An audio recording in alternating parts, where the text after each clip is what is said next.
امام حسن اور حسین سے بڑا بیٹا تو کوئی نہیں نہ دنیا میں آئے گا۔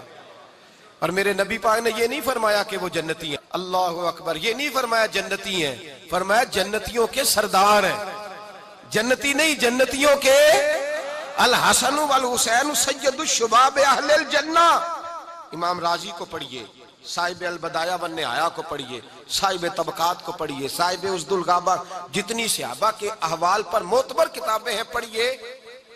کہتے ہیں یہ حسن اور حسین جو مصطفیٰ کے شہزادے تھے نا، یہ ساری رات ہی نماز پڑھتے رہتے تھے، یہ سارا دن ہی روزے رکھتے تھے، یہ غریبوں کی مدد کرتے، لاچاروں کے کام آتے، یہ ایک دوسرے کا خیال کرتے۔ دونوں بھائی، بہت بڑا نسب ہے نا، تیری نسل پاک میں ہے بچہ بچہ نور کا، اور تو ہے نے نور تیرا سب گھرانہ۔ امام حسن اور حسین سے بڑا شہزادہ کون ہوگا؟ مدینے سے پیدل جا کر امام حسن اور حسین نے 550 کلومیٹر کا رستہ ہے۔ حاجی ناراض ہو جاتا ہے، کہتا ہے جناب ٹور آپریٹر صاحب بس کا اے سی نہیں چل رہا، اتنا لمبا سفر ہے کیسے طے ہوگا؟ بگڑنے لگتے ہیں، جھگڑے ہوتے ہیں، بسیں رک جاتی ہیں۔ ایک حج کے موقع پر ہم موجود تھے تو بس روک دی، کہ اس میں نہیں جائیں گے بھائی، اس کا اے سی نہیں چلتا۔ اتنے آسان سفر کے باوجود لوگ اڑ جاتے ہیں۔ امام حسن اور حسین حج کرنے جاتے تھے، مدینے سے پیدل مکے جایا کرتے تھے، پیدل جاتے۔ ایک سال امام حسن کی طبیعت مبارک قلیل تھی تو امام حسین کہنے لگے بھائی جان سواری جو کھڑی ہے گھوڑے پہ بیٹھ کے چلتے ہیں۔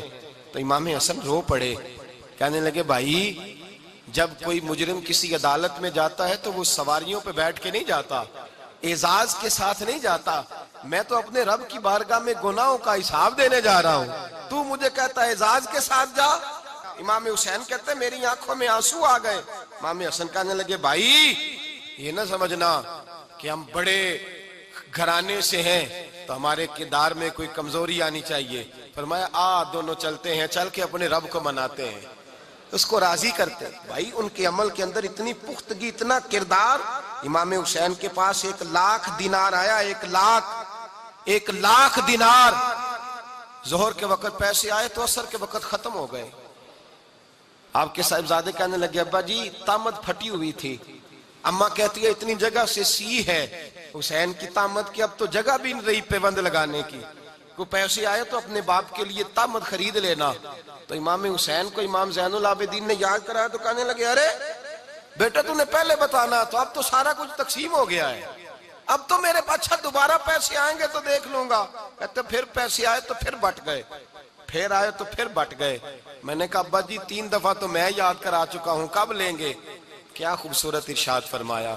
کہنے لگے بیٹا فکر نہ کر، تیرا باپ جب قبر میں جائے گا تو اللہ اسے جنت کا لباس عطا فرمائے گا، اللہ اسے اعلیٰ۔ یہ کردار ہے، یہ کردار ہے۔ حضرت امام جعفر صادق نبی پاک صلی اللہ علیہ وسلم کے نواسے حضرت داؤد طائی سے ملاقات ہوئی، وہ دعا کرانے آئے، کہنے لگے امام صاحب میرے لیے دو۔ اور امام جعفر صادق وہ شخصیت ہے کہ امام اعظم ابو حنیفہ جیسے شخص کہتے ہیں کہ میں 2 سال امام جعفر صادق کے پاس رہا ہوں، اور اگر مجھے وہ 2 سال نہ ملتے تو میں ہلاک ہو جاتا۔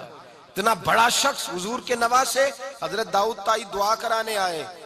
امام جعفر صادق کہنے لگے میں تیرے لیے دعا کرتا ہوں تو میرے لیے دعا کر۔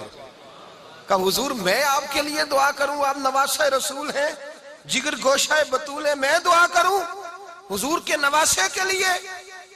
کہا میں نے کہا ہے نا چل کر دعا۔ تو حضرت داؤد طائی کہنے لگے اچھا بتا دیں کیا دعا کروں؟ تو سیدنا امام جعفر صادق فرمانے لگے دعا کر قیامت کے دن اللہ مجھے اپنے نانا مصطفیٰ کے سامنے شرمندہ ہونے سے بچا لے، اللہ مجھے شرمندہ ہونے سے حضور پوچھ نہ لے کہ تیرا اتنا اعلیٰ نسب تھا اور تو کس طرح کے کام کر کے آیا۔ جن کا نسب اعلیٰ تھا ان کی سوچ کتنی اعلیٰ۔ یہاں شرف نسبت کا لوگوں نے بہانہ بنایا ہے دین سے دوری کے لیے۔